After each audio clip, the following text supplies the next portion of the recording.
गुस्से से तुरंत अपनी जगह से उठती वो दुश्मने जहाँ के सामने आकर खड़ी हुई थी। उसका कॉलर जकड़ लिया। क्यों क्यों किया आपने मेरे साथ ऐसा? मुझसे मोहब्बत करके मुझे राह के बीचों बीच छोड़कर क्यों चले गए? वो रोते हुए अपने होश में नहीं लग रही थी। आरब राठौर ने जबड़े भींचे और उसके हाथों को झटके से अपने कॉलर से हटाया और उसके बालों को गर्दन की जड़ से पकड़कर खींचते हुए उसका चेहरा ऊपर उठाया, अपने चेहरे के और भी करीब किया। बस 1 इंच का फासला बचा था जिसे आरब ने नहीं मिटाया। अपनी हद में रहो, मेरे कॉलर तक पहुंचने वाले के हाथ सलामत नहीं रहते, वो गरजा था। तो मुझे भी मार दो। वो अपने अंदर दर्द का तूफान लिए बैठी थी। या तो उसे मिटा देना था या आज खुद मिट जाना था। आरब उसके चेहरे पर अपनी गर्म सांसों की तपिश बिखेरता फौरन उसे छोड़कर पीछे हटा। दूर रहो मुझसे, वरना मेरी जुनूनियत सह नहीं पाओगी, वो जैसे खुद को यकीन दिला रहा था। मैं कब करीब आई आपके? आप आते हैं मेरे करीब और अब भी आप मेरे कमरे में हैं। वो उस पर तंज करती उसके सामने आई थी। उसके याद दिलाने पर आरब को अपना भूला बिसरा मकसद फिर से याद आया। तुम्हारे साथ रात बिताने आया हूँ ताकि सुबह तुम्हारे घर वाले मुझे तुम्हारे कमरे से निकलता हुआ देखें। और आरब, वो तड़प ही तो गई थी उसकी बात पर। जो शख्स कोई भी रिश्ता न होते हुए भी उसकी इतनी इज्जत करता था कि उससे बात करते हुए भी नजरें फेर लिया करता था, कभी नज़र भरकर नहीं देखा था, आज वो सब कुछ होते हुए भी उसकी इज्जत पर वार करने चला आया था। एयरपोर्ट से बाहर कदम रखते ही उसके चारों ओर गार्ड्स ने उसका घेरा बनाया था। शाही अंदाज में वो घमंडी चाल चलता एयरपोर्ट से बाहर निकला था, जहां मीडिया की भीड़ जमा थी। वो कोई आम इंसान नहीं था, वो मशहूर बिजनेसमैन, खरबों का मालिक आरब राठौर था, जिसकी ज़्यादातर ज़िंदगी हिंदुस्तान से बाहर लंदन में ही गुजरी थी। लेकिन आज उसे 1 साल बाद वापस हिंदुस्तान आना पड़ा था। हर एक की निगाह उस पर थी और हिंदुस्तान वापस आने की वजह दिग्विजय सिंह था, उसका पुराना और आजीवन दुश्मन। सर, आपकी फैक्ट्री से भारी मात्रा में हथियार और ड्रग्स बरामद हुए हैं, इस बारे में आप क्या कहना चाहेंगे? आरब राठौर एक न्यूज़ रिपोर्टर की बात पर गाड़ी में बैठते हुए ठिठक कर रुका था। अपने चश्मे उतारते हुए वो एक गहरी मुस्कान के साथ पीछे की ओर मुड़ा। ये मेरे खिलाफ साजिश है पुलिस वालों की, धीमे लहजे में बोलता वो बहुत सी लड़कियों के दिलों पर बिजली गिरा गया। लेकिन लेकिन सर, पुलिस वालों की आपसे क्या दुश्मनी? आप कौन से गैंगस्टर हैं? एक और सवाल दागा गया। आरब राठौर ने दिल ही दिल में दिग्विजय को कोसा, जबकि चेहरे पर वही मुस्कान थी। पुलिस वालों की यारी कबूल नहीं की, उसी की सज़ा मिल रही है, एक अदा से कहता वो चश्मा दोबारा लगा गया। आप झूठ बोल रहे हैं। आप यूं ही पुलिस पर इल्ज़ाम नहीं लगा सकते। पुलिस पागल तो नहीं जो यूं ही किसी को भी अरेस्ट कर ले। आपने ज़रूर कोई गुनाह किया होगा, तभी आपको पुलिस वालों से चिढ़ हो रही है। एक स्त्री स्वर सुनते ही आरब राठौर के कदम रुक गए थे। दिल भी धड़का था। उस आवाज़ को वो लाखों में पहचान सकता था। वो पलटा था और बस एक नज़र उस पर पड़ी थी कि वो वापस मुड़ गई और फिर लोगों की भीड़ में कहीं गुम हो गई। वही आवाज़, वही हरे नयन, वही मास्क, वही तीखी नज़र। आरब राठौर कब भूल पाया था उसे, जो आज भी उसके दिल में बसी हुई थी। मैं 1 साल बाद हिंदुस्तान वापस लौटा, लेकिन उसे खबर हो गई। क्या वो इंतजार कर रही थी? आरब राठौर का दिल जोरों से धड़का। जिसकी एक झलक का वो दीवाना हुआ था, आज उसी को देखने को उसकी आंखें तरस रही थीं। वो चाह कर भी अपने दिल को अपने इख्तियार में नहीं कर पा रहा था, जो सिर्फ और सिर्फ अपने महबूब की तमन्ना लिए बैठा था। गहरे सांस भरता वो अपनी शर्ट के 2 ऊपरी बटन खोल गया। एसी रूम में भी उसे गर्मी की शिद्दत का बेहिसाब एहसास हुआ। इससे ज़्यादा बेबसी और क्या होती। प्यार हुआ था, इकरार हुआ था और फिर सब बर्बाद हुआ था। वो खुली हवा में आता, गुजरे हुए कल को याद करता, हवाओं के तेज झोंकों को खुद से टकराता, रंजो गम में डूबा हुआ था। आई लव यू आरब। आरब ने अपनी कानों में एक आवाज़ गूंजती हुई महसूस की, आई हेट यू। और अगले ही पल उसे जवाब में अपनी ही आवाज़ की गूंज ज़्यादा सुनाई दी। उसकी आंखों से बहने वाले आंसू आज भी आरब के दिल पर गिरते थे, पहले दिन की तरह। आउट, सख्ती से अपनी आंखें मींचते हुए, get out from my life. वो धक्का, आखिरी धक्का जो उसे दिया गया था आरब राठौर ने, और वो लड़खड़ाई थी लेकिन पलटी नहीं थी। हाँ, वो आज भी नहीं पलटी थी। लेकिन दिल पर लगे जख्म इतनी आसानी से थोड़ी नहीं भरते हैं। वो चला गया था यहाँ से, हिंदुस्तान को हमेशा हमेशा के लिए छोड़कर, लेकिन उसे वापस बुलवाया गया था। और ये सब किसने और क्यों किया था वो अच्छे से जानता था। जबड़े भींचे आरब राठौर अब एसपी दिग्विजय सिंह के बारे में सोच रहा था, जिससे वो बहुत जल्द मुलाकात करने वाला था। अतीत के झरोखों से निकलता वो आने वाले वक्त को सोचने लगा। दिग्विजय सिंह अपने नाम का ही एक था। एसपी के पद पर होने के बावजूद उसे काउंटर स्पेशलिस्ट के नाम से जाना जाता था। बेहद सरफिरा और जिद्दी इंसान था, जो आरब राठौर का कभी जिगरी दोस्त हुआ करता था, आज जानी दुश्मन था। सिर्फ एक वजह ने उन्हें एक दूसरे से जुदा कर दिया था, उसकी मुंह बोली बहन निशा। उसे अपनी मोहब्बत में कैद करके आरब उसकी मोहब्बत की, उसकी इज्जत की धज्जियां उड़ा गया था। और अब निशा की जान को खतरा भी था, और दिग्विजय जानता था अगर निशा को कोई बचा सकता है तो वो आरब राठौर ही है। अब तो उसे वापस बुलाना ही था, और दिग्विजय ने उसकी फैक्ट्री में सामान रखवा दिया, जिस वजह से उसे वापस आना ही पड़ा। वापस आते ही उसकी टक्कर उसी निशा से हो गई, जिससे मिलने का उसने खुद से वादा तोड़ दिया था, सिर्फ अपनी बहन पूनम की खातिर। निशा, तुम रो रही हो? हेमा ने उसके आंसू पोंछे थे। वो बहुत जालिम इंसान है हेमा, उसे जरा भी मेरा ख्याल नहीं। वो आज 1 साल बाद वापस आया है, और वो भी सिर्फ अपने किसी मकसद के लिए। क्या उस शख्स को मेरी याद एक पल के लिए भी नहीं आई? कोई भूली भटकी याद। निशा रो रही थी। चुप हो जाओ। जिस शख्स ने 1 साल पहले तुम्हारी मोहब्बत को ठुकरा दिया, उस शख्स को तुम अब तक दिल में बसाए बैठी हो। ये पागलपन है निशा, छोड़ दो उसे और आगे बढ़ो। अपनी ज़िंदगी से उस इंसान को निकाल फेंको। यही तो नहीं कर सकती ना मैं हेमा, नहीं कर सकती। कर सकती तो 1 साल तक उस बेवफा का इंतजार न करती। निशा बुरी तरह से सिसकते हुए रो दी। हेमा के पास अब कहने को कुछ भी नहीं बचा था, क्योंकि सामने बैठी लड़की मोहब्बत में नहीं, इश्क में पूरी तरह डूबी हुई थी, और इश्क तो लाइलाज होता है। शायद उस पर इश्क का ऐसा नशा चढ़ा था कि उसे किसी की कोई बात समझ नहीं आ रही थी। आरब राठौर इस वक्त पुलिस स्टेशन आया था। उसे दिग्विजय सिंह से मिलना था, और अब ये मुलाकात टालना नामुमकिन था, और जल्दी ही उसे ये मुलाकात करने का वक्त हासिल हो गया। दोनों जानी दुश्मन आज आमने सामने थे। दिग्विजय ने चेहरे पर सख्ती सजाए आरब राठौर को देखा। आरब के चेहरे पर गुस्से की इंतहा थी। तो तुमने मुझे यहाँ बुलाने के लिए ये बेहद घटिया चाल चली है दिग्विजय सिंह, जिसके लिए मैं तुम्हें दाद तो नहीं दे सकता, लेकिन अफसोस जरूर कर सकता हूँ। आरब राठौर की बात पर दिग्विजय सिंह अपनी कुर्सी से उठता हुआ उसके करीब आया। Welcome to India. कहते हैं जंग और प्यार में सब जायज़ है, लेकिन हमारी तो दोस्ती और दुश्मनी में भी सब जायज़ है। दिग्विजय की बात पर आरब राठौर ने होठ भींचते हुए उसे देखा। तुम जितनी मर्जी चालें चल लो दिग्विजय सिंह, लेकिन फिर भी तुम अपने मकसद में कामयाब नहीं होगे और मुंह के बल गिरोगे। यही बात मुझे तुमसे करनी है आरब राठौर। दिग्विजय ने उसी के लहजे में जवाब दिया। तुम भी जितनी मर्जी चालें चल लो, जहाँ तुम्हारा नसीब जुड़ा है तुम्हें वहीं खींच कर ले जाएगा। Sign here. एक पेपर और पेन उसकी ओर बढ़ाया, जिसे राघव ने गुस्से से थामा और वहाँ साइन कर दिए। शराफत से पूरे 10 दिन यहाँ आकर साइन करते रहना, वरना आरब राठौर के खिलाफ कोई भी कार्रवाई करने में मुझे बड़ा मजा आएगा।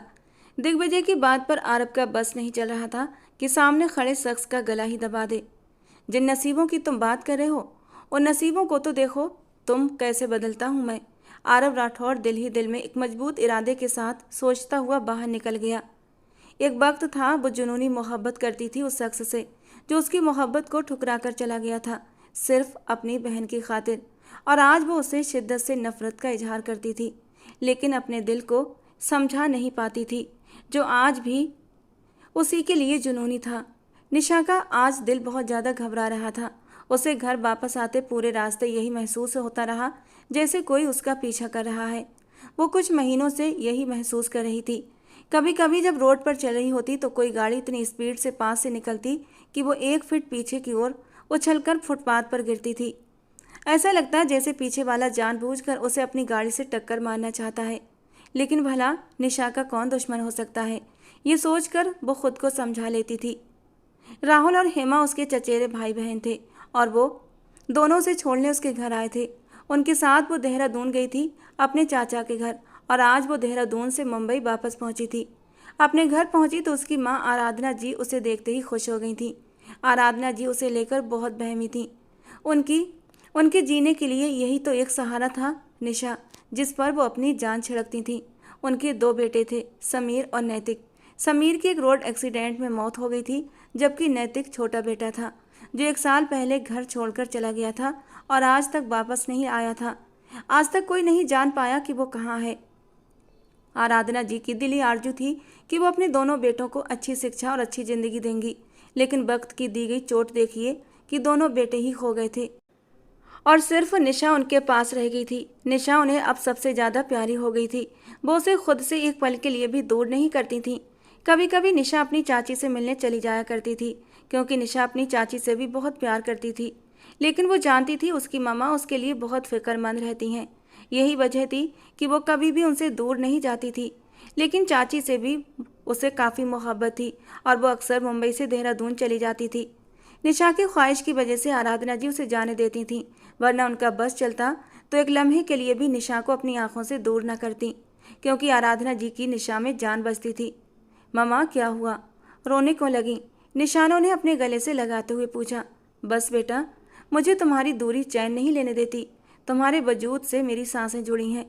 मुझे कभी भी छोड़कर मत जाना। वो रोते हुए उसका माथा चूम रही थी। भला ऐसे कैसे मुमकिन है कि मैं अपनी इतनी प्यारी और खूबसूरत मम्मा को छोड़कर कहीं चली जाऊं? सच में मम्मा, निशा भी आपके बिना कुछ नहीं है। निशा की आंखें झिलमिला गईं। माँ के पास बैठे उनके गले लगकर वो खुद को बहुत सुरक्षित महसूस कर रही थी। आंटी, हमें इजाज़त दें, वापसी भी है, राहुल ने उठते हुए कहा। राहुल भाई रुक जाएं प्लीज़, कल चले जाइएगा। हेमा इतने टाइम बाद आई है मुंबई, थोड़ा वक्त यहाँ भी गुजार लें हमारे साथ। निशा ने मुड़कर राहुल से मुस्कुराते हुए कहा। क्यों मैडम, वो तुम्हारी दोस्त रिया कहाँ गई? हेमा ने उसे शरारत से छेड़ा। रिया के जिक्र पर निशा की आंखें भीग गईं। उस जैसी बेवफा दोस्त पूरी ज़िंदगी में नहीं मिलनी किसी को। न जाने कहाँ चली गई है, और एक बार भी मुझसे रिश्ता नहीं रखा, न मेरी परवाह की। उसे तो शायद मेरी याद भी नहीं आती होगी। याद तो क्या, उसे तो मुझे सोचने का वक्त भी नहीं होगा। दिल ही दिल में वो रिया के लिए दुखी हो रही थी, जो अचानक से उसे बिना बताए गायब हो गई थी। और ऐसी गायब हुई कि न यूनिवर्सिटी आती थी, न मुलाकात होती। सब रिश्ते और संपर्क ख़त्म कर डाले थे। 1-2 बार उसने उसकी बहन शहला से संपर्क करने की कोशिश की थी, लेकिन नाकाम रही। लड़की, तुम रो रही हो? हेमा ने उसे अपने साथ लगाया। अच्छा बाबा, मैं रुक जाती हूँ तुम्हारे पास, तुम रो मत, हेमा ने निशा को समझाते हुए कहा, और राहुल को वहीं रुकने का इशारा कर दिया तो उसने हाँ में सिर हिला दिया। निशा भी हेमा की तरह ही उसे अजीज थी। उसकी कोई बात राहुल ने आज तक कभी नहीं टाली थी। लगातार सिगरेट फूंकते हुए वो निशा को याद कर रहा था। एक पल के लिए भी उसे हिंदुस्तान लौटकर चैन नहीं आया था, बल्कि वो और ज़्यादा बेचैन हो गया था। और आरब की बहन पूनम आरब के आने से बहुत खुश थी, लेकिन एक डर भी उसके अंदर बैठ गया था कि कहीं वो फिर से निशा के साथ कोई रिश्ता न जोड़ ले। पूनम आरब और निशा को मिलते नहीं देख सकती थी। वो मोहब्बत में चोट खाई हुई थी। फिर कैसे दो मोहब्बत वालों को मिलते देख सकती थी, और वो भी उस सूरत में जब उसके भाई की मोहब्बत उस इंसान की बहन थी जिसने प्यार में पूनम को धुतकार दिया था। पूनम निशा के भाई नैतिक से प्यार करती थी और नैतिक उसे छोड़कर चला गया था। जिस तरह निशा का भाई नैतिक उसे छोड़ गया था, ठीक वैसे ही पूनम के कहने पर आरब ने भी निशा को छोड़ दिया था। हमेशा हमेशा के लिए अपनी मोहब्बत से मुंह मोड़ लिया था, जिसके बिना वो सांस लेने के बारे में भी नहीं सोच सकता था, क्योंकि पूनम ने आत्महत्या करने की कोशिश की थी। ऐसे में उसे अपनी बहन की बात माननी पड़ी थी। वो निशा को छोड़कर लंदन चला गया, लेकिन दिग्विजय सिंह को उसका यहाँ न होना तकलीफ दे रहा था, क्योंकि वो निशा की आंखों में राठौर के लिए चाहत के बुझते दीपक को देख चुका था। वो गुस्से से सिर झटक गया। कोई नहीं जानता था कि निशा ने उसका रिश्ता सिर्फ इश्क और मोहब्बत का नहीं था, बल्कि वे दोनों एक पवित्र रिश्ते में भी बन चुके थे, और ये राज उन्होंने अब तक सबसे छुपा कर रखा हुआ था। आरब ने हालात के हाथों मजबूर होकर निशा को कॉल मिलाई। वो हिंदुस्तान आकर उससे दूर नहीं रह सकता था। उसका दिल, उसका तन मन अपनी मोहब्बत की तलब में जल रहा था। 1 साल तक खुद को रोके रखने के बाद अब उसके अंदर यहाँ आकर इतनी आग भड़क चुकी थी कि वो सहन नहीं कर पा रहा था। और फिर निशा ने एयरपोर्ट पर आकर वो बांध भी तोड़ दिया था जिसमें वो 1 साल से बंधा बैठा था। हेलो, लगातार कॉल आ रही थी। मजबूरन निशा को कॉल उठानी पड़ी। वो गहरी नींद में थी। आज ही हेमा और राहुल वापस देहरादून चले गए थे। आंखें मसलते हुए वो उठी, बिना नंबर देखे कॉल रिसीव कर ली। कैसी हो जान? अनजानी आवाज़ सुनकर निशा चौंकी। पूरी आंखें खोलकर नंबर देखा। वो नंबर अननोन ही लगा। कौन? सहमे हुए उसने पूछा। तुम्हारा आशिक। सामने से सीधा सा जवाब आया था। निशा ने तुरंत कॉल काट दी। एकदम से उसका शरीर पसीने से भीग गया था। गहरी सांसें लेते हुए वो उठकर बैठ गई, लेकिन कॉल फिर से आने लगी। निशा ने डरते हुए वही नंबर मोबाइल स्क्रीन पर फिर से देखा। कॉल फिर से बंद हो चुकी थी। निशा ने गहरा सांस भरा कि एक बार फिर से मोबाइल पर कॉल आने लगी। मजबूरन दिल बड़ा करते उसने कॉल उठाई। फ़ोन मत काटना, वरना बहुत नुकसान उठाओगी। सामने वाला बहुत ही गुस्से में बोल रहा था। कौन? निशा घबरा रही थी। तुम्हारा चाहने वाला हूँ। बहुत जल्द तुम्हारे सामने भी आऊँगा और उस आरब राठौर से तुम्हें छीन भी लूँगा और वो कुछ भी नहीं कर पाएगा। निशा के रोकते खड़े हो गए। अपनी बकवास बंद करो, वो हिम्मत करके बोली थी। अरे स्वीटहार्ट, इतना गुस्सा मत करो। तुम्हारे यार ने बहुत पहरे बिठा दिए हैं तुम पर, लेकिन वो मुझे रोक नहीं पाएगा। शायद मुझे वो अच्छे से जानता नहीं है, मैं कब कैसे कहाँ पहुँच जाऊँ। उसकी बातें निशा के ऊपर से गुजर रही थीं। तुम जो कोई भी हो, एक बात कान खोलकर सुन लो, मुझे दोबारा कॉल मत करना। निशा गुस्से से कहते हुए कॉल काट गई। गहरा सांस भरते हुए वो अपना सिर घुटनों पर गिरा गई। हे भगवान, ये सब क्या हो रहा है? ये कौन शख्स है जो मेरे पीछे पड़ गया है? कॉल फिर से आने लगी। इस बार निशा को भी सख्त गुस्सा आया था। तुम्हें एक बार समझ नहीं आती? कॉल मत करो मुझे, और मैं तुमसे डरती नहीं, समझे तुम? निशा कॉल रिसीव करती बेध्यानी से गुस्से में बोलती चली गई। किसकी बात कर रही हो? सामने वाले की गंभीर आवाज़ सुनते ही निशा बुरी तरह चौंकी। मोबाइल कान से हटाकर नंबर देखा तो पूरे जिस्म में एक सनसनी सी दौड़ गई। आरब, पुष्टि करनी चाहिए, किसका फ़ोन आया था? आरब के लहजे में गुस्से की मिलावट थी कि किसी का नहीं। निशा का सारा कॉन्फिडेंस न जाने कहाँ जा सोया था। निशा, सच बताओ, किसका फ़ोन आया था मुझसे पहले? आरब सर्द लहजे में बोला, जबकि उसका दिल इस बात से हिलने लगा था कि निशा को किसी शख्स ने कॉल की थी। निशा ने अपने माथे पर आया पसीना पोंछा। किसी का भी नहीं था, मिस्टर आरब राठौर, और बेहतर होगा आप भी मुझे कॉल मत करें। निशा अपनी पुरानी टोन में वापस आ गई थी। लगता है वापस भेजकर गलती कर दी। बेड़ियाँ डालकर यहाँ कैद कर लेता तो ज़्यादा बेहतर था। आरब उसकी जबान की तेजी देखता सोफे से टेक लगाते हुए निशा को सुलगा गया। यह आपकी भूल है मिस्टर आरब राठौर कि आप मुझे कैद करेंगे। आप मेरे बाल को भी नहीं छू सकते। निशा की धमकी पर आरब होठों ही होठों पर मुस्कुराया था। चैलेंज कर रही हो? वो अपनी जगह से उठकर खड़ा हुआ था। चैलेंज ही समझ लें। You cannot catch me. Nisha गुस्से में जो दिल में आया बोलती चली गई। चैलेंज एक्सेप्टेड जान, I am coming to catch you. Aarab Rathore उसे जलजलों की जद में छोड़ता कॉल काट गया। उसकी इस बात पर निशा का दिल जोरों से धड़क उठा। क्या वो वाकई आ जाएगा? खुद से सवाल किया तो एक घबराहट सी होने लगी। नहीं नहीं, वो नहीं आ सकता। दिग्विजय भाई ने सख्त सिक्योरिटी हायर की है, वो नहीं आ पाएगा। निशा ने खुद को तसल्ली दी, लेकिन फिर भी उसका दिल घबराता रहा। तो उठकर दरवाजे को लॉक लगाया और सारी खिड़कियां भी बंद कर दी। बिस्तर पर आकर बैठी तो काफ़ी देर तक सोचों में डूबी रही। उसे डर था कि वो आ जाएगा, लेकिन बैठे बैठे ही उसकी आंख लग गई थी। कुछ ही देर बाद वो अपना वादा पूरा करने वहां पहुंच चुका था। आज तक कोई ऐसी सिक्योरिटी नहीं बनी जो आरब राठौर को रोक सके। वहां पहुंचा तो उसके पास खड़े होकर उसे निहारने लगा, जो गहरी नींद में सोई हुई थी। कि कॉल आने पर वो कॉल रिसीव करता रुख फेर गया। बात पूरी करता वो फिर से अपनी निशा की ओर वापस लौटा था। उसके ऊपर से कंबल हटा हुआ था। उसके जिस्म की दिलकशी ने उसे एक बार फिर से आरब राठौर को अपनी ओर खींचा था, लेकिन अपने जज्बात पर काबू पाते हुए वो उस पर कंबल डाल गया था और फिर धीरे से उसके माथे पर अपने होंठ रख दिए। जब तक निशा उसकी ज़िंदगी में रही थी, वो उसके होंठों को एक बार भी नहीं छुपाया था। उसके गुलाब सी पंखुड़ी जैसे होंठों को देखता वो अपने दिल पर हाथ रखे गहरी सांस ले गया। जाने मन, इतना करीब आकर दूर जाना कितना तकलीफदेह होता है, ये कोई मुझसे पूछे। वो नींद में करवट बदलती तो आरब ने उसकी खास नस दबाकर उसे बेहोश कर दिया, और अब उसके बेहोश वजूद को, जो कि नींद में गुम था, गहरी निगाहों से देखता वो उसके माथे से माथा जोड़ गया। नाक से नाक रगड़ते हुए दिल में मचलते जज्बात ने एक बार फिर से अंगड़ाई ली थी, और वो शिद्दत से उसके होंठों पर झुकता अपने अंदर की प्यास को सैराब करता चला गया। उसके बेहोश वजूद में हलचल पैदा हुई तो वो फौरन पीछे हटा।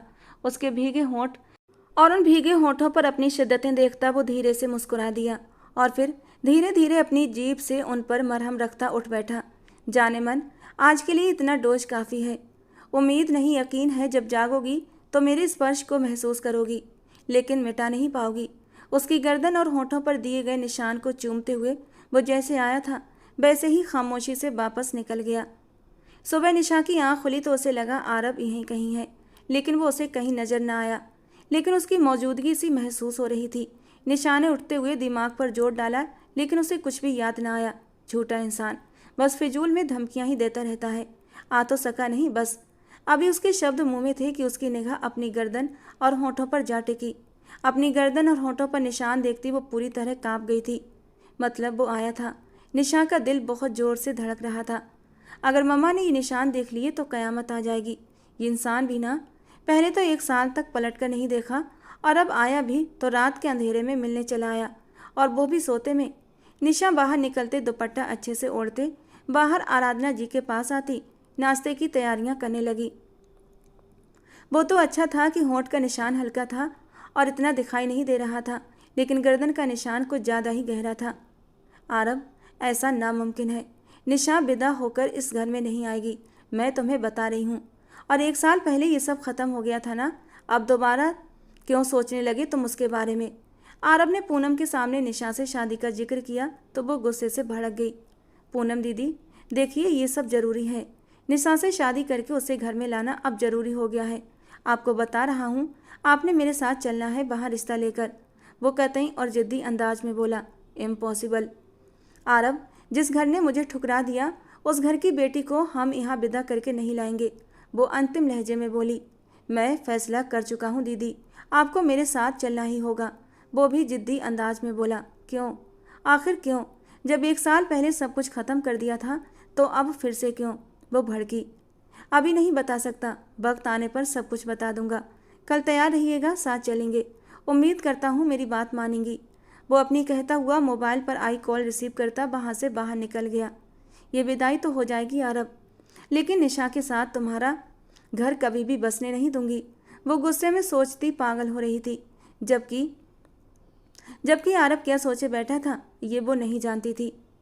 मेन गेट से अंदर आती 2 गाड़ियों को देखकर आराधना जी और निशा दोनों ही हैरान रह गई थीं। नौकर ने आकर उन्हें मेहमानों के आने की जानकारी दी और फिर थोड़ी ही देर बाद वो दोनों भाई बहन अंदर दाखिल हुए, जिनकी मौजूदगी माँ बेटी को चौंका गई थी। उनके साथ नौकरानियाँ भी थीं, जिनके हाथों में मिठाई की टोकरियाँ और भी बहुत सारा सामान था। आराधना जी उन्हें पहचान गई थीं। नैतिक के जरिए वो पूनम को जानती थीं, और जिस तरह नैतिक ने पूनम के रिश्ते से इनकार किया था, उसके बाद ही नैतिक घर छोड़कर चला गया था।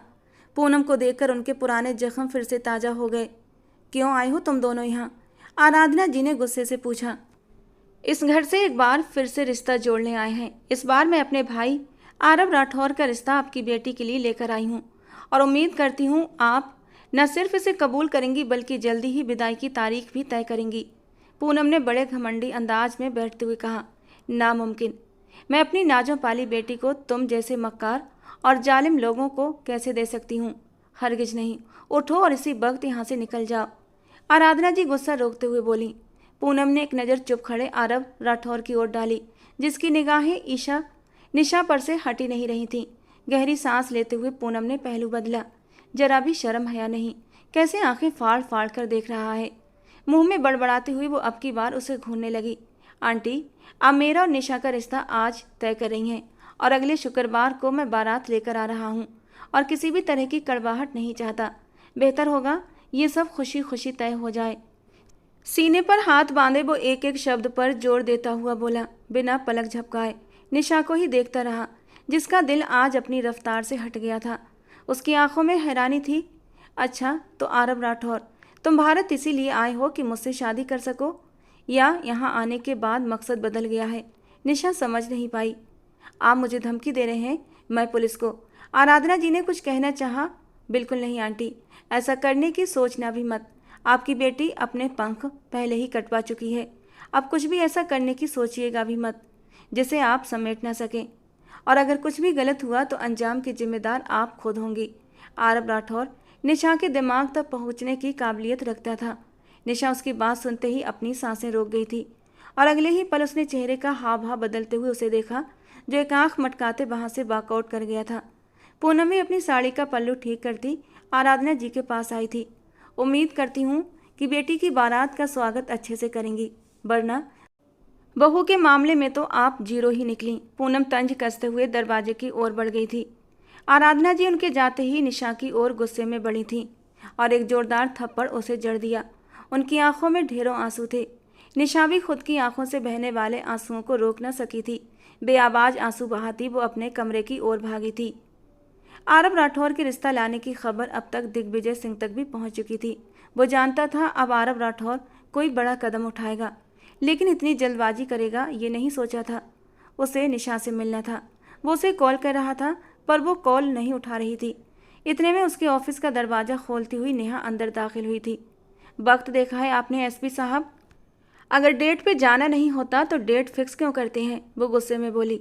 नेहा को सिर से पांव तक गहरी नज़रों से देखता हुआ वो मुस्कुराने लगा। खबरदार एसपी, मुझे ये दिल फरेब मुस्कान देने की नाकाम कोशिश की तो जान ले लूंगी तुम्हारी। नेहा ने अपने कंधे से बैग उतारकर दिग्विजय की ओर फेंका, जिसे दिग्विजय ने बड़ी आसानी से कैच कर लिया। वो गुस्से से भरी हुई थी।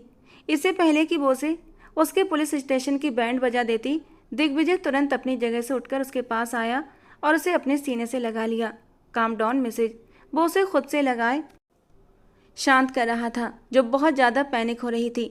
आज के दिन के लिए दिग्विजय ने उससे वादा किया था कि पूरा दिन उसका होगा, लेकिन काम के बीच वो भूल गया था। मगर शायद वो ये भी भूल गया था कि उसकी नेहा उम्मीद से है, और जब से वो प्रेग्नेंट हुई थी वो बहुत ज़्यादा संवेदनशील, चिड़चिड़ी हो गई थी। दिग्विजय की छोटी सी बात भी अगर नज़रअंदाज होती तो वो पूरा घर सिर पर उठा लेती थी। ऐसे में हमेशा का जिद्दी और गुस्सैल दिग्विजय सिंह अपनी नेहा राजकुमारी के आगे तुरंत हथियार डाल देता था। I hate you Digvijay Singh, वो अपने आंसू रोकते हुए रुंधे लहजे में बोली। But I love you for ever till my last breath. वो उसकी नाक की टिप पर होंठ रखते हुए उसे शांत कर रहा था। झूठे हो तुम, वो हिचकी लेते हुए बोली। सिर्फ अपनी नेहा का हूँ। वो उसके गालों पर प्यार से किस करता मोहब्बत भरे लहजे में बोला। मुझे बहुत सताते हो तुम। वो मुंह बनाते हुए उसके सीने पर मुक्के मारते हुए बोली। अब बिल्कुल नहीं सताऊंगा मेरी जान। वो उसके होठों पर छोटी सी शरारत करता हुआ उसे अपने सीने से लगा गया और वो एकदम शांत हो गई। वैसे इतना हाइपर क्यों हो मेरी जान? अब वो उसे रिलैक्स करते हुए खुद चेयर पर बैठा और उसे अपनी गोद में बिठा चुका था। मुझे भूल क्यों जाते हो? वो उसकी गर्दन के चारों ओर हाथ डालते हुए लाड से बोली। यार अचानक से बिजी हो गया था। आरब राठौर आ गया है बाहर से। अब वो निशा से शादी कर रहा है। दिग्विजय सिंह ने नेहा को सारी बात बताई। रियली? ये तो बहुत अच्छा हो गया। जैसा तुमने सोचा था वैसा ही हो रहा है। नेहा एक्साइटेड हुई। लेकिन निशा की मामा इस रिश्ते से बिल्कुल भी राजी नहीं होंगी। आई नो, पर वो ये नहीं जानती कि उनकी बेटी तो पहले ही शादी कर चुकी है आरब राठौर से, और अब सिर्फ विदाई बाकी है। आंटी को पता चला तो क्या वो निशा से नाराज होंगी? नेहा ने मासूमियत से पूछा। तो दिग्विजय ने गहरी सांस ली। हाँ, उनके बेटे के पीछे पड़ी थी वो तुम्हारी दोस्त पूनम। अब उनका बेटा भी गायब है, और ऐसे में अपनी बेटी उसी खानदान में कैसे देंगी वो, सब कुछ जानते बूझते? दिग्विजय ने माथा मसलते हुए कहा। जब शादी हो गई है तो कुछ नहीं हो सकता। और तुमने ही तो कहा था कि निशा की जान को खतरा है आरब के किसी दुश्मन से। तो आरब उसे रुखसत करके ले जाए, यही ज़्यादा बेहतर है। तो फिर अब मूड क्यों ऑफ कर रखा है? नेहा ने उसके गाल खींचे। हाँ, चाहता था कि सब इसी तरीके से हो, लेकिन ये सब इतना आसान नहीं है। खैर छोड़ो, तो मत सोचो ये सब। तुम्हारा एसपी है ना, सब देख लेगा। तुमने खाना खाया? दिग्विजय ने उसके पेट के चारों ओर हाथ रखते हुए चिंता से पूछा। तुमने ही तो खिलाना था, भूल गए? वो फिर से नाराजी से बोली। चलो उठो जल्दी से। कितनी देर से खुद भी भूखी बैठी हो और मेरे बच्चे को भी भूखा रखा हुआ है। वो उसे उठाता और खुद भी उसके साथ बाहर की ओर बढ़ गया। नेहा दिग्विजय की दोस्त भी थी और फिर मनपसंद महबूबा भी। 8 महीने पहले ही उनकी शादी हुई थी। नेहा 3 महीने की प्रेग्नेंट थी और दिग्विजय की आंखों का सुकून थी। वो उसके सारे नखरे उठाता था और वो भी अपने पति के लिए खास होना अहम समझती थी। अपनी मोहब्बत पर गर्व करती थी। शाम हो चुकी थी, वो अपने कमरे से बाहर नहीं निकली थी। सुबह जो तमाशा लगा, उसके बाद आराधना जी ने उसके लिए जो कुछ बोला, उससे उसका दिल बहुत दुखा था। तुम कैसी बेटी हो? यकीनन तुमने ही उसे शय दी होगी जो आज वो यहाँ तक पहुँच गया। आज पहली बार निशा की आंखों में ढेरों आंसू थे। वो रो रही थी। आज पहली बार उसकी मम्मा ने उस पर हाथ उठाया था। आज तुमने साबित कर दिया निशा कि मेरी परवरिश में कोई कमी रह गई थी। उसकी सिसकियां बंद गई थीं। इतना बड़ा ताना उसे सुनने को मिला था सिर्फ उस आरब राठौर की वजह से। वो जितना आंसू पोंछती उतने ही आंसू आंखों में फिर से भर जाते। गुस्से से मोबाइल उठाते हुए उसने एक मैसेज आरब के नंबर पर भेज दिया था, इस बात से बेखबर कि उसके इस मैसेज का जवाब देने आरब खुद उसके पास पहुंच जाएगा। वो बहुत ज़्यादा अपसेट था। घर आकर पूनम ने फिर से शोर मचा दिया था।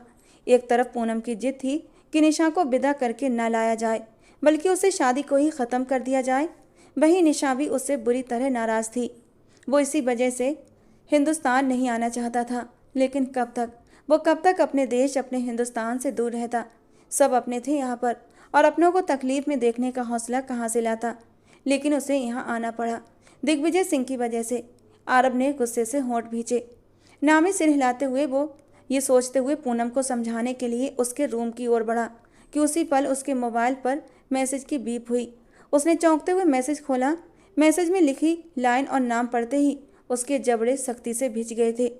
मैसेज, लगता है बहुत याद आ रही है मेरी, तो मुलाकात के पल तो फिर मैं तुम्हें दे ही देता हूँ। उन्हीं कदमों से वो पीछे मुड़ गया था और राठौर मेंशन से निकलते हुए कार पोर्च की ओर बढ़ा। ड्राइवर ने जल्दी से कार का दरवाज़ा खोला। शान बेनियाजी से वो कार में बैठता हुआ ड्राइवर को चलने का हुक्म दे चुका था। गार्ड्स की 2 गाड़ियां आगे पीछे उसके साथ थीं।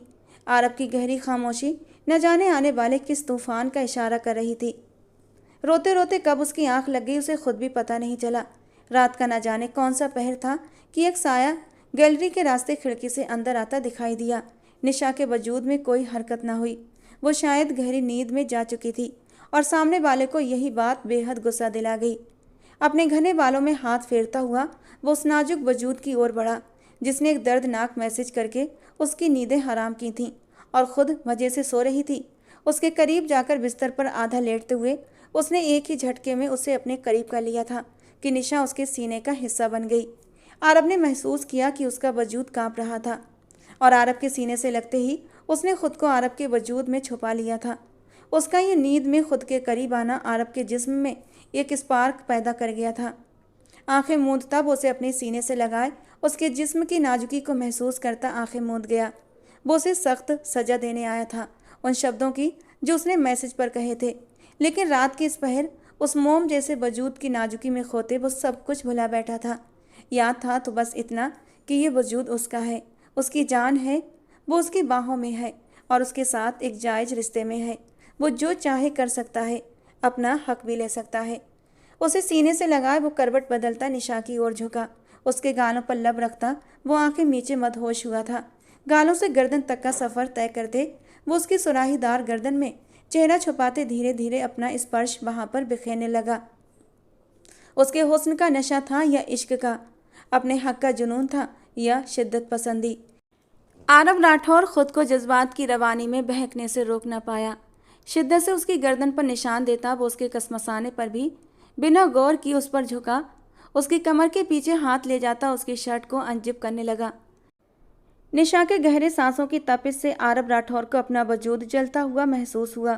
बेहोशी में ही वो शिद्दत से उसके लबों पर झुका। निशा फौरन करंट खाती आंखें खोल गई और सामने वाले की सख्त पकड़ पर वो अपनी आंखें पूरी की पूरी खोल गई। लेकिन अंधेरे में उसे कुछ समझ न आया। निशा का दिमाग अभी पूरी तरह जागा नहीं था। वो बस अपनी सांसें रुकती महसूस करती, घबराते हुए दोनों हाथों से अपने ऊपर झुके वजूद को धकेलने की कोशिश करने लगी, जिससे आरब राठौर थोड़ा पीछे होता, खुमार से भरी निगाहों से निशा को देखता। उसके दोनों हाथ अपने हाथों में जकड़ता तकिए के ऊपर टिका गया और दूसरे हाथ से उसकी फ्रॉक को नीचे सरकाते उसके होठों से 1 मिनट के लिए भी दूर नहीं हुआ था। निशा को लगा अभी उसका सांस रुक जाएगा। अपनी शर्ट को नीचे की ओर महसूस करते निशा की आंखों से खामोश आंसू तकिए में समा गए।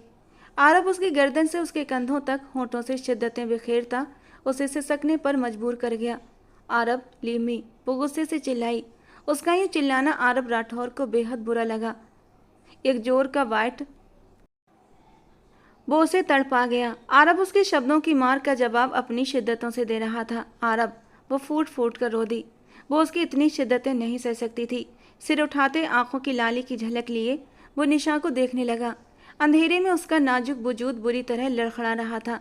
शर्ट सरकती हुई काफ़ी नीचे आ चुकी थी। उसके वजूद की रौनकें आरब पर साफ दिख रही थीं, उसे तड़पा रही थीं। निशा ने सहमते हुए अपनी आंखें खोलते जज्बात से भरे अंदाज में अपने ऊपर झुके आरब को देखा, जो अपना सारा वजन उसी पर डालकर उसे हिलने तक नहीं दे रहा था।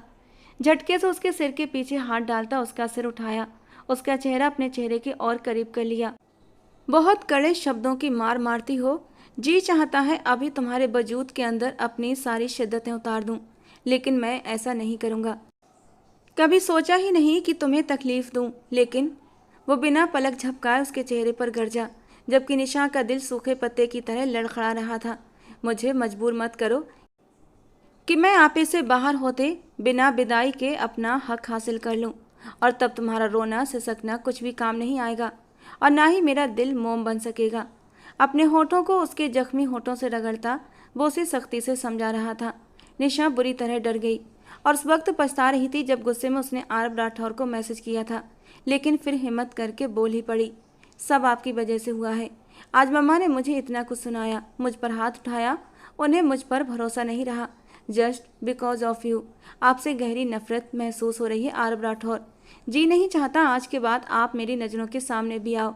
I hate you, just go to hell. Aarab ने उसे झटके से छोड़ा। वो गहरे सांस लेकर पीछे बिस्तर पर गिर गई। आरब ने मुश्किल से खुद पर काबू पाते अपने बालों में हाथ फेरा। उसका गुस्सा और उग्रता कम होने का नाम नहीं ले रही थी। वो उसे कैसे कह सकती थी गो टू हेल। कसकर मुट्ठियां बांधी। आरब आप जानते हैं ना, निशा आप पर मरती है, नहीं जी सकती आपके बिना। आप दिखाई न दें तो निशा की सांसें रुक जाती हैं। आप सांसों से भी ज़्यादा प्यारे हैं। 1 साल पहले निशा के कहे शब्द आज कानों में गूंजे। वो बेहद बेचैन हो उठा था कि वो शब्द सच थे या जो आज उसने कहे वो सच थे। लेकिन एक बात तय थी, वो निशा से अपनी मोहब्बत का हक नहीं छीन सकता था। न चाहते हुए भी उसे निशा ही चाहिए थी। शुक्रवार तक का वक्त दिया था तुम्हें, लेकिन अब बस अब नहीं। आरब राठौर ने मुड़कर निशा से गरजते हुए कहा, कल ही बारात लेकर आ रहा हूँ। अपनी जिद्दी माँ को बता देना, कोई भी ड्रामा क्रिएट न करें, वरना वो हाल करूँगा कि सोचती रह जाओगी। समीर को तो खो चुकी हो, अपने दूसरे बेटे नैतिक को भी खो दोगी जब उसकी सांसें थम जाएंगी। आरब की बेरहमी पर निशा का दिल दहल गया। ऐसा कुछ नहीं होगा आरब, आप अभी मुझे जानते नहीं। अगर आपने मेरे भाई के साथ कुछ भी गलत करने की कोशिश की तो क्या कर लोगी तुम? आरब ने गुस्से से उठते हुए उसे दूर किया था। बेस्ट पर हाथ रखे गहरे सांस भरते हुए वो खुद पर मुश्किल से काबू पाता था। वो वहाँ से चले जाना चाहता था, वरना वो मोहब्बत की धारा में बहकर अपना मकसद भूल जाता। लेकिन निशा आज और ही लहजे में आई थी। तुरंत अपनी जगह से उठती आरब के सामने खड़ी हो गई, उसका कॉलर पकड़ लिया। उसे अपनी मोहब्बत के ख़त्म होने का सबसे ज़्यादा दर्द था, जो उसने उसे छोड़ दिया था, और एक बार भी उसे इस बारे में सफाई नहीं दी थी। क्यों आपने मेरे साथ ऐसा किया? मुझसे मोहब्बत करके मुझे सड़क पर छोड़कर क्यों चले गए थे? वो रोते हुए अपने होश में नहीं थी।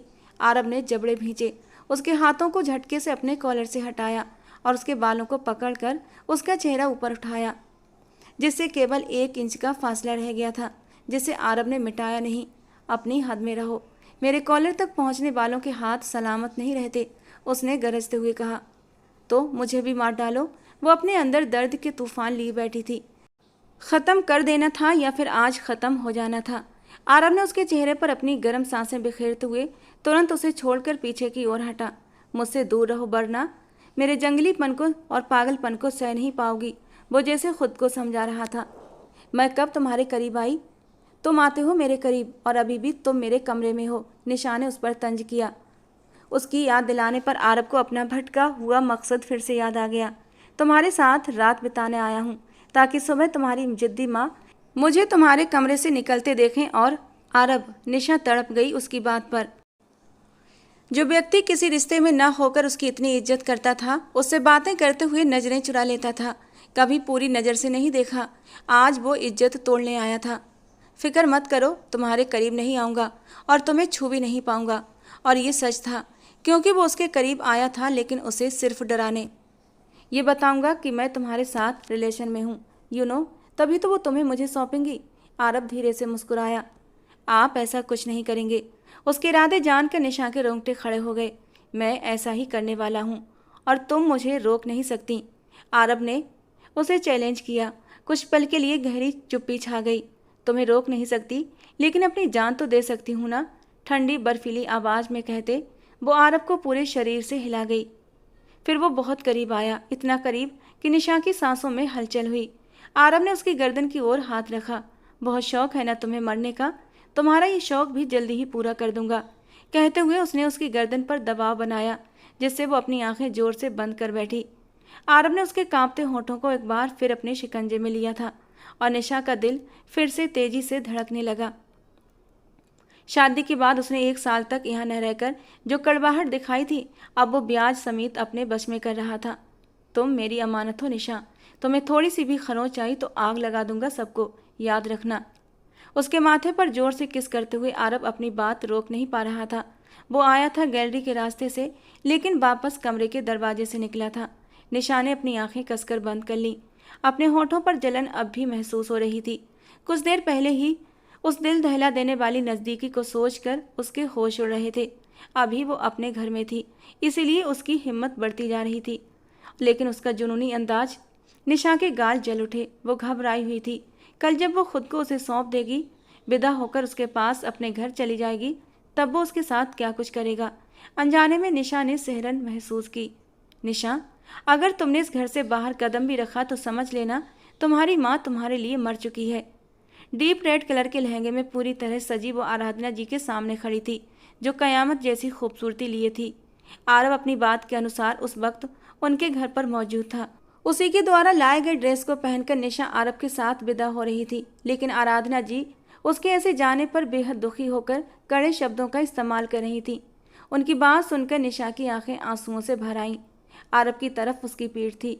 वो बस इस परी को जल्द से जल्द यहाँ से लेकर जाना चाहता था और अपना बनाना चाहता था। अगर तुम विदाई से इनकार करोगी तो तुम्हारे भाई को मौत के घाट उतार दूंगा। आरब के सख्त शब्दों की गूंज ने निशा को बुरी तरह झकझोर दिया। सिर झुकाकर माँ को देखा। माँ, मुझे जाना होगा। कड़वाहट से भरे हुए वो अपना घूंघट ओढ़ गई। आराधना जी गहरे दुख में थीं। पहले बड़ा बेटा भगवान के पास चला गया, फिर नैतिक, कोई नहीं जानता कहाँ है, और अब निशा भी उन्हें छोड़कर जा रही थी। वो किसके सहारे जिए? पति बहुत पहले ही साथ छोड़ गया था। कितनी मोहब्बत दोनों ने निशा पर लुटाई थी, लेकिन आज वो उन्हें यूं बेसहारा छोड़कर जा रही थी। वे दर्द से कराह उठी। निशा ने अपने होठों को बेदर्दी से दांतों तले दबा लिया। खुद को संभालना कितना मुश्किल था, ये वही जानती थी। इससे पहले कि वो मुंह मोड़ती, आरब आगे बढ़कर निशा का हाथ पूरी मजबूती से थाम गया। निशा ने मुंह फेर कर उसे देखा। घूंघट में वो उसे ठीक से नहीं देख पाई, लेकिन आरब का हाथ थामते हुए वो उसके लिए अपने दिल में गहरी नफरत महसूस कर रही थी। आज सुबह ही आरब ने आराधना को अपनी शादी के बारे में बता दिया था और विदाई की बात की थी, जिस पर वे बेहद नाराज हुई थी। लेकिन अपने भाई के लिए वो इस कदम को से पीछे नहीं हटी थी। आरब की आदत को वो अच्छी तरह जानती थी। जो वो कहता था जरूर करता था। उसने कह दिया कि अगर विदाई नहीं हुई तो वो उसके भाई को नुकसान पहुंचाएगा, तो वो नुकसान पहुंचाता। मजबूरी में निशा को उसकी बात माननी पड़ी थी।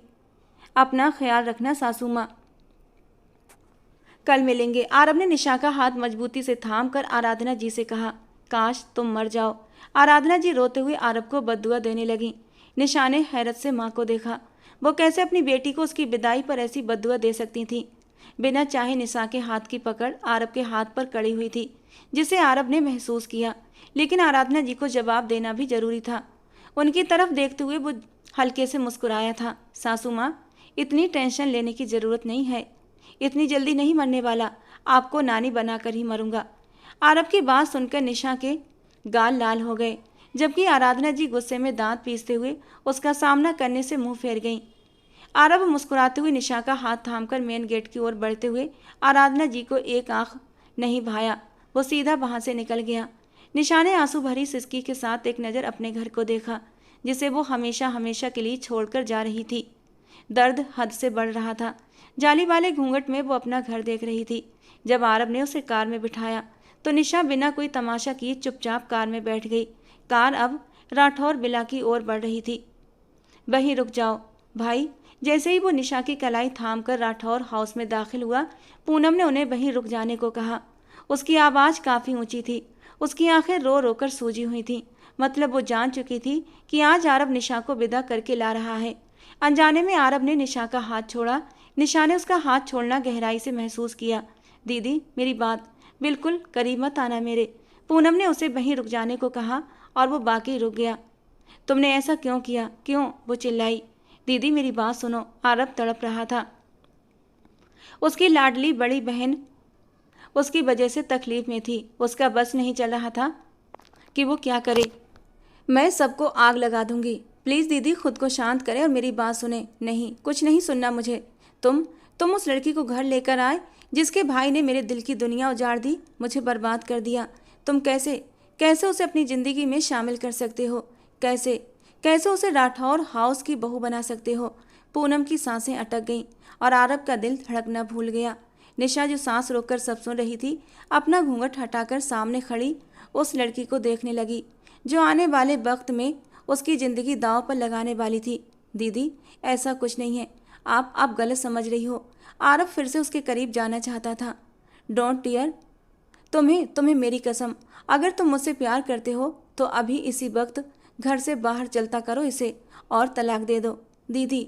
पूनम की बात सुनते ही आरब ने ऊंची आवाज़ में दहाड़ा कि राठौर हाउस की दीवारें गूंज उठीं। उसके पीछे खड़ी निशा भी सहम कर 2 कदम पीछे हटी थी। निशा ने बेइंतहा डर के साथ आरब को देखा। आंसू टूट कर उसके गालों पर गिरे थे। आरब की बात का मतलब पूनम को अब अच्छे से समझ आ गया था और उसने सिर नामे हिलाते हुए वहीं से पीछे हटी और भागती हुई अंदर की ओर बढ़ी। आरब ने उसके पीछे जाने के लिए कदम बढ़ाए, लेकिन फिर खुद को रोक लिया। नौकरानी को इशारा किया कि वो पूनम के पीछे जाए, जबकि खुद मुट्ठियां बांधे रह गया। उससे पहले कि वो मुड़कर निशा को देखता, निशा ने वापस घूंघट उलट लिया। आरब ने दांत पीसते हुए उसे देखा। उसकी तरफ बढ़ते हुए उसकी कलाई को जोर से पकड़ लिया और अपने कमरे की ओर बढ़ा। निशा उसके साथ खींची चली गई। कमरे में ले जाकर उसने उसे जोर से जमीन पर पटका था। वो बुरी तरह जमीन पर गिर गई। उसकी कलाइयों में पहनी गोल्ड की चूड़ियाँ कलाइयों में धंस गईं। एक सिसकी उसके होंठ से निकली। उसका दिल टूट गया था। वो झूठा था, बेवफा था, जालिम था, निर्दयी था, लेकिन क्या वो उसके लिए बेदर्द हो सकता था? आज वो अपनी निशा को चोट पहुंचा गया। थोड़ा पीछे हटकर उसने अपनी जख्मी कलाई को देखा, जहां गहरे निशान बन गए थे। अभी वो उस सदमे से बाहर नहीं आई थी कि अगले ही पल आरब ने उसे बाजू से पकड़कर वापस खड़ा कर दिया। वो उस वक्त गुस्से की आग में जल रहा था। उसकी बहन की जिंदगी सामने खड़ी लड़की के भाई ने बर्बाद कर दी थी और वो आज उसी लड़की को बचाते हुए उसे शादी करके उसकी हिफाजत के लिए राठौर हाउस लेकर आया था। एक बार फिर उसने खुद अपनी बहन को तकलीफ दी थी। उसे खुद पर गुस्सा था और अब उतारना शायद निशा पर था। ये सब तुम्हारे भाई की वजह से हो रहा है। आज मैं इस मकाम पर खड़ा हूँ, न आगे बढ़कर अपनी मोहब्बत को गले लगा सकता हूँ और न छोड़ सकता हूँ। इस दर्द ने मुझे बेकाबू कर दिया है। वो उसका बाजू मजबूती से दबाए चिल्लाया था। निशा बेआवाज आंसू बहाती हुई उसका दिया हुआ दर्द अपनी बाजू में महसूस कर रही थी। उसकी पकड़ और भी जोर पकड़ती जा रही थी। जी चाहता है जान से मार डालूं, तुम्हें भी और खुद को भी, वो बेबसी की हद पर चिल्लाया। और तभी निशा की हिम्मत हुई। तो मार डालो मुझे, ख़त्म करो ये सिलसिला। मैं इस ज़िंदगी से तंग आ गई हूँ, इस आँख मिचौली के खेल से। आरब, हमने मोहब्बत की थी ना, वो मोहब्बत तो मर गई। अब कुछ बचा है तो तुम्हारा बदला। भाई तो तुम्हें नहीं मिलेंगे, तुम उनके बदले मेरी जान ले लो, ताकि तुम्हें भी सुकून मिल जाए और तुम्हारी बहन को भी। वो बिफरी हुई शेरनी की तरह घूंघट हटाए जो दिल में आया बोलती चली गई। उसका होश उड़ाता रूप देखकर आरब फिर से सब कुछ भूलने लगा। उस पर इश्क का नशा फिर से छाने लगा। अगले ही पल एक झटके से उसने उसे खींचकर अपने करीब किया था। वो अजीब से दो राहें पर खड़ा था। अपनी मोहब्बत को अपनी बाहों में समेटना भी चाहता था, लेकिन वो अपनी बहन को दुखी भी नहीं करना चाहता था। लेकिन इस वक्त वो सब कुछ भूल गया, क्योंकि उसके सामने उसकी महबूब बीबी खड़ी थी, सजी सवरी दुल्हन के जोड़े में, जो उसके होठों को अपनी पकड़ में लेता चला गया। निशा उसके ऐसे जोर से अपनी ओर बढ़ने पर एक पल के लिए पीछे की ओर बढ़ी थी और गिरने ही वाली थी कि आरब ने उसकी कमर में हाथ डालकर उसे अपने सीने में भींच लिया था। वो आंखें बंद करके अपना सारा गुस्सा उसके नरम और नाजुक होठों पर उतारता चला गया। वो निशा की संगत में अब सब कुछ भूल जाना चाहता था और धीरे धीरे उसे लेकर बिस्तर पर लाकर हल्के से पीछे की ओर धकेल दिया। अपनी शर्ट उतार कर दूर फेंक दी और निशा की जान उसके होठों पर आई थी। निशा को उससे डर सा आने लगा था। वो उससे मोहब्बत करती थी या शायद इश्क करती थी, पर उस वक्त उसे सामने खड़े शख्स से सिर्फ डर लग रहा था। धीरे धीरे वो उस पर हावी होने लगा था। निशा जोर से सिसकी थी। उसकी आंखों में आंसू देखकर वो एक पल के लिए ठहर गया। उसके आंसुओं से तर चेहरे को देखकर वो होश में आया था। निशा के चेहरे पर उसके करीब होने की खुशी नहीं थी, बल्कि डर था।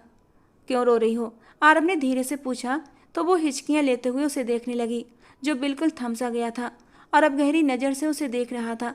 आरब ने धीरे से उसके गालों पर होठों को छुआ। निशा का दिल बुरी तरह सिकुड़ गया। आरब ने उसकी आंखों में देखा, जहां डर और बेइंतहा अनिश्चितता थी।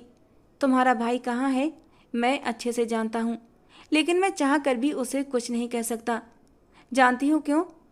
वो अब बहुत शांत अंदाज में बात कर रहा था। क्योंकि वो किसी का पति है, एक छोटी सी मासूम बच्ची का बाप है।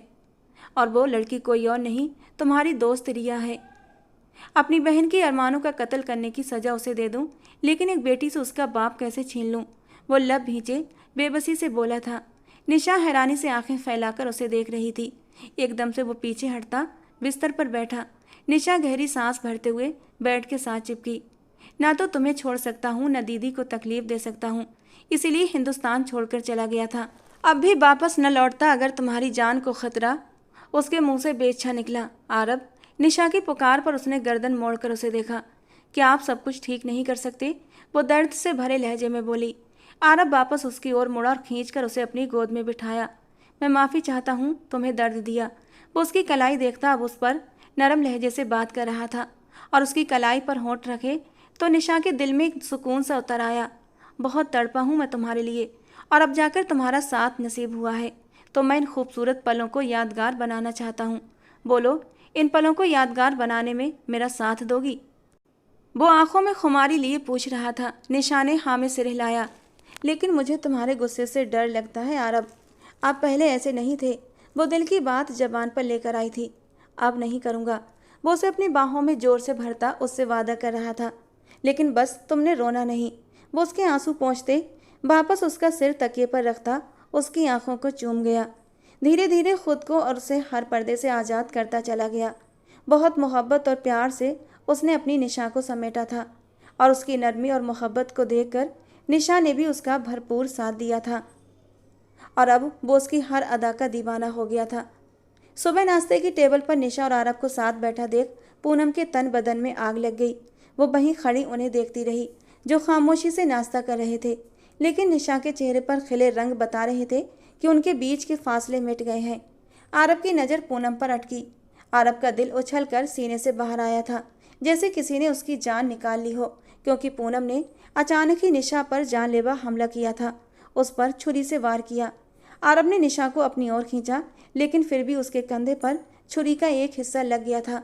निशा चीख उठी। आरब ने बेरहमी से बहन को देखा। दिग्विजय की सिंह की आवाज़ उसके कानों में सुनाई दी।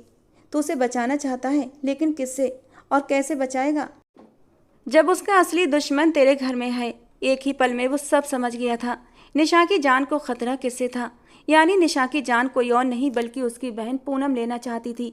पूनम ने फिर से वार करना चाहा, लेकिन आरब ने पूनम का हाथ कसकर पकड़ लिया और उसे पीछे की ओर धकेल दिया। वो जमीन पर गिर गई, जबकि दर्द से तड़पती निशा को गोद में भरते वो बाहर की ओर भागा था। अस्पताल पहुंचते ही उसे आईसीयू में ले जाया गया। डॉक्टर ने तुरंत निशा का इलाज शुरू कर दिया। पुलिस केस था, मजबूरन आरब को दिग्विजय सिंह को कॉल करके बुलाना पड़ा। वो आया तो आरब दीवार के साथ टेक लगाए बेबसी से खड़ा था। उसने कहा था कि वो उसकी रक्षा कर रहा था। लेकिन तुम्हें अपनी बहन के अलावा कुछ दिखाई क्यों नहीं देता?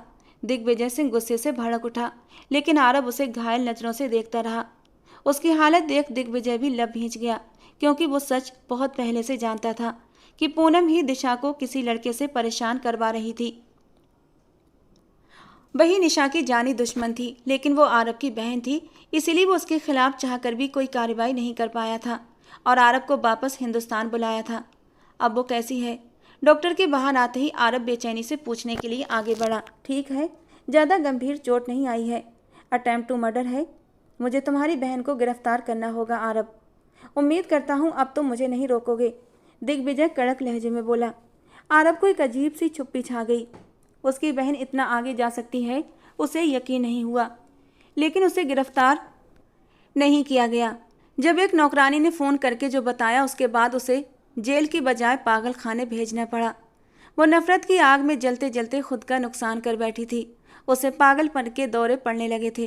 वो चीखने चिल्लाने लगी थी, खुद को नोचने लगी थी, और मजबूरन उसे पागल खाने भेजना पड़ा, जो आरब के लिए सबसे ज़्यादा तकलीफ भरी बात थी। 1 महीने बाद आरब निशा को लेकर बाहर आया था। वो उदास था। आते हुए उसने अपनी बहन से मिलने भी गया था, लेकिन उसकी मानसिक स्थिति अभी भी ठीक नहीं थी। कुछ लोग अपनी मनमानी मोहब्बत की खातिर अपनी ज़िंदगी में जहर खोल देते हैं और अपनों से जुड़े लोगों को भी तकलीफ पहुंचाते हैं। पूनम उनमें से एक थी। उसने नैतिक से एक तरफा मोहब्बत की थी, लेकिन नैतिक को उससे कोई लगाव नहीं था। पूनम के दबाव डालने पर और उसके परेशान करने पर ही नैतिक घर छोड़कर चला गया था, और वो जिस लड़की से प्यार करता था उसे शादी करके अपना घर भी बसा लिया था।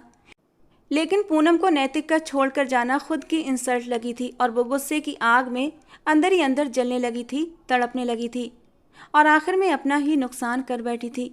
आरव, आप ठीक हैं? निशा के पुकारने पर वो चौंक पड़ा था। हाँ, उसने अपने हाथों से उसे घेरते हुए धीरे से मुस्कुराया। परेशान मत हो, आपकी दीदी ठीक हो जाएंगी, वो फिर से वही तसल्ली दे रही थी। उसने आराधना जी से सारी बातें साफ कर ली थी और यहाँ तक कि माफ़ी भी मांग ली थी। नैतिक को भी वापस आराधना जी से मिलवा दिया था। उसके घर में सब ठीक करने वाला वो अकेला शख्स था जिसकी अपनी बहन पागल खाने में थी। लेकिन आरव जानता था कि गलती पूनम की थी। अगर नैतिक की तरफ से कोई भी उम्मीद पूनम को दी गई होती तो वो खुद को ख़त्म कर देता, लेकिन अपनी बहन की मोहब्बत को उससे ज़रूर मिलवाता। लेकिन वो क्या करता? नैतिक ने तो कभी पूनम से मोहब्बत की ही नहीं थी, और मोहब्बत ज़बरदस्ती के सौदे नहीं होते, ये तो दिलों के सौदे होते हैं जो खुद ब खुद हो जाते हैं। निशा सच में आरव के लिए बहुत गिल्टी महसूस करती थी। इतना मत सोचो जाने मन, तुम बस मुझ पर फोकस किया करो। तुम्हारे शरीर से तुम्हारी रूह में उतरते हुए मैं हर दर्द भूल जाता हूँ। तुम मेरा सुकून हो, मेरा नशा हो। उसने उसके गाल पर होंठ रखकर कहा। सामने समंदर के खूबसूरत नज़ारों के बीच दोनों एक दूसरे के करीब खड़े एक दूसरे के इश्क में डूबे हुए थे। दोस्तों, आज की हमारी ये कहानी आपको कैसी लगी कमेंट बॉक्स में ज़रूर बताना। पसंद आई हो तो प्लीज़ लाइक करना। रोज़ एक नई और रोमांटिक कहानी सुनने के लिए हमारे चैनल को सब्सक्राइब करना। मिलते हैं दोस्तों अगली किसी नई कहानी के साथ।